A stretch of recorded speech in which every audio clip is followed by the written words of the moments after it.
Good afternoon, everybody, and welcome back to RobMotive. You know, there's a lot of controversy out there on when you should change the engine oil in your new Toyota Tacoma, as well as a few other things. So, as the camera gets dark, I thought I would consult the manual, see what the manual says about when you should change the engine oil in your Toyota Tacoma and what other things you should do the first time. First of all, before we get started, what is recommended as far as engine oil goes? Another big controversy, right? The manual, and this is where all the information comes from, recommends a 0W20. That, they say, is for best fuel economy and best cold starting. If you can't use 0W20, you can use a 5W20, but you need to go back to 0W20 the next time you have your engine oil changed. So they're pretty adamant about running 0W20, right? Now, as far as capacity goes, with the filter, and I assume you would change the filter, right? You should change it every time you change the oil. It holds 6.2 quarts or 5.9 liters for you Canadians out there. Again, definitely change the filter every time you have the oil changed or you change it yourself. Now, I've got the maintenance log, and interestingly, you know, the big thick book that comes with the truck doesn't say anything about it in there. You have to go to this supplemental warranty and maintenance guide.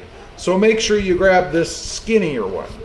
What it says here, 5,000 miles or 6 months. Now, I've always been under the impression it was 1 year, so I was wrong if the 5,000 miles doesn't apply.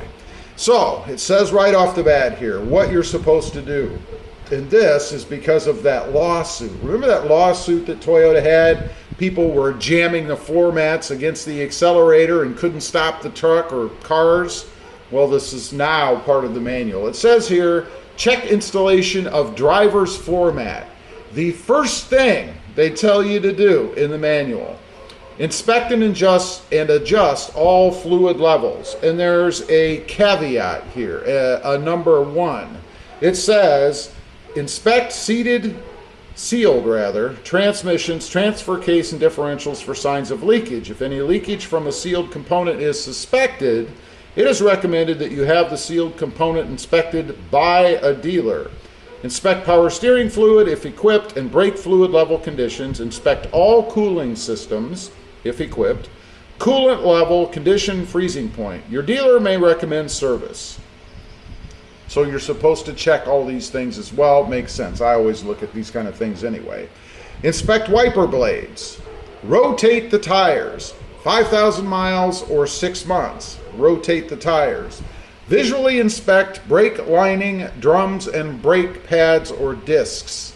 We still have both in the current Tacoma, right? Additional maintenance items for special operating conditions. Again, another one of these little numbers up there you have to go check. And it says here, perform these services only if you drive primarily under the conditions indicated. So, first off, driving on dirt roads or dusty roads. Inspect ball joints and dust covers. Inspect drive shaft boots, 4-wheel drive only. Inspect engine air filter, always a good idea. Inspect steering linkage and boots. Lubricate propeller shaft, 4-wheel drive only. And this is another caveat, and says, includes operating on roads which salt has been applied. So if you live somewhere up north or where they use salt in the winters, you should lubricate the propeller shaft. Now, we get to replace engine oil and oil filter. Another one of these little caveats. It says here, reset the oil replacement reminder light, maintenance required, or the message oil maintenance required on the multi-information display after maintenance at every 5,000 miles. So not much of a caveat there. Just make sure you reset your maintenance reminder so you know when the next time is to do it, right? Tighten nuts and bolts on chassis and body. That could be quite involved. There's a lot of nuts and bolts on there. Next up, driving while towing using a car top carrier. I assume that means a rack or even a tent, or heavy vehicle loading with a caveat. The caveat says not all vehicles are designed for towing. Refer to your vehicle owner's manual for details.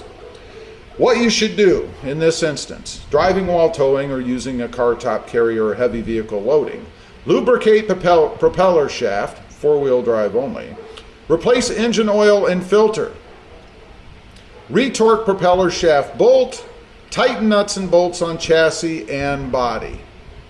Now, there's another category: repeated trips of less than 5 miles in temperatures below 32 degrees Fahrenheit or 0 degrees Celsius. Replace engine oil and filter. All of this is at 5,000 miles or 6 months. One more little caveat to all of this: extensive idling and or low speed driving for long distance, such as police, taxi, or door-to-door delivery use. You know, like DoorDash, that kind of thing. Replace engine oil and filter. So all of those things apply at 5,000 miles or 6 months. And then, of course, the next interval is going to be 10,000 miles or 12 months. So really, this applies when the truck is brand new. These are the things that you should do at 5,000 miles. Now, a lot of people out there change before that, I know. They like to change at 1,000, maybe less. I've had some people tell me that they change their oil at around 500 miles. I think that's a bit of overkill myself. I think going by the manual is the way to go. I mean, that was created by the people who created the truck, the engineers who came up with the specifications for the truck. So that's what I will be doing. Although, as I mentioned earlier, I was surprised. I always thought it was 5,000 miles or 1 year. It's 5,000 miles or 6 months. And I've got to be approaching that myself now. Plus, a lot of these slower trips, or shorter trips, I should say, applies to me, driving around town, stuff like that. So I definitely fall in the 5,000 mile or 6 month category. 6 months is what I'm going to go by because I don't have 5,000 miles on the truck.